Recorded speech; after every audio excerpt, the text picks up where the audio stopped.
26-27 পর্যন্ত একটা অর্থনৈতিক মন্দা চলতে পারে। বলবে কিছু কিছু লোক যে ভবিষ্যৎবাণী করতে যাওয়া, এটা ভবিষ্যৎবাণী নয়। আপনি বর্তমান সম্পর্কে খবর রাখেন না বলেই বর্তমানকে আপনার ভবিষ্যৎ মনে হচ্ছে। যদিও বা বর্তমান প্রেক্ষাপটে একজন মুসলিম ভালো থাকতে পারে না।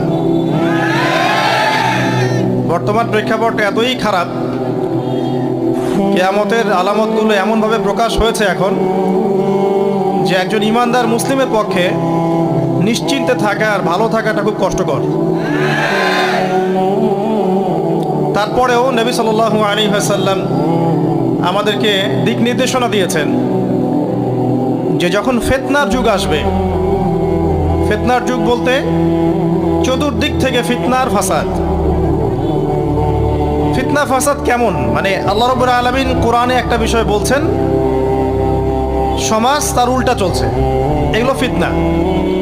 নবী সাল্লাল্লাহু আলাইহি ওয়াসাল্লাম হাদিসে একটা বিষয় বলেছেন, সমাজ তার উল্টা চলছে, এর নাম ফিতনা। পরিবারে ফিতনা, ধর্মের মধ্যে ফিতনা, সমাজে ফিতনা, অর্থনীতিতে ফিতনা, এখন সংস্কৃতির মধ্যেও ফিতনা। তো এই ফিতনাময় পরিবেশে নবী সাল্লাল্লাহু আলাইহি ওয়াসাল্লাম বলেছেন যে কেউ যদি ঈমান এবং আমলের উপরে, মানে নবী সাল্লাল্লাহু আলাইহি ওয়াসাল্লামের আদর্শের উপরে সবর করতে পারে, টিকে থাকতে পারে, তার জন্য 50 জন শহীদ সাহাবীর নেকি হবে ইনশাআল্লাহ। তো ফিতনাময় পরিবেশে যদি সবর করা যায়, হকের উপর অটল থাকার চেষ্টা করা যায়, ইনশাআল্লাহ আপনি 50 জন শহীদ সাহাবীর নেকি পাবেন ইনশাআল্লাহ। তো প্রত্যেকটা ক্ষেত্রেই আপনি ফিতনা পাবেন। পরিবারের দিকে তাকাবেন, দেখবেন পরিবারের বন্ধনগুলো আগের মতো নাই, প্রচুর ডিভোর্স হচ্ছে, স্বামী স্ত্রীর বিচ্ছেদ প্রচুর বেড়ে গেছে।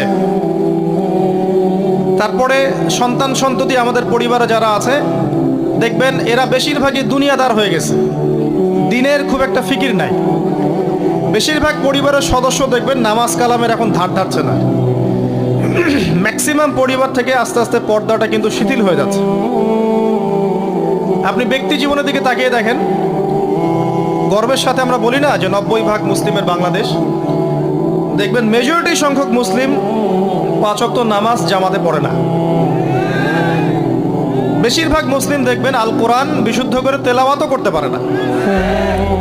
তো এরপরেও আমরা দাবি করি যে আমরা প্রকৃত মুসলিম, জান্নাত আমাদের জন্য অপেক্ষা করছে।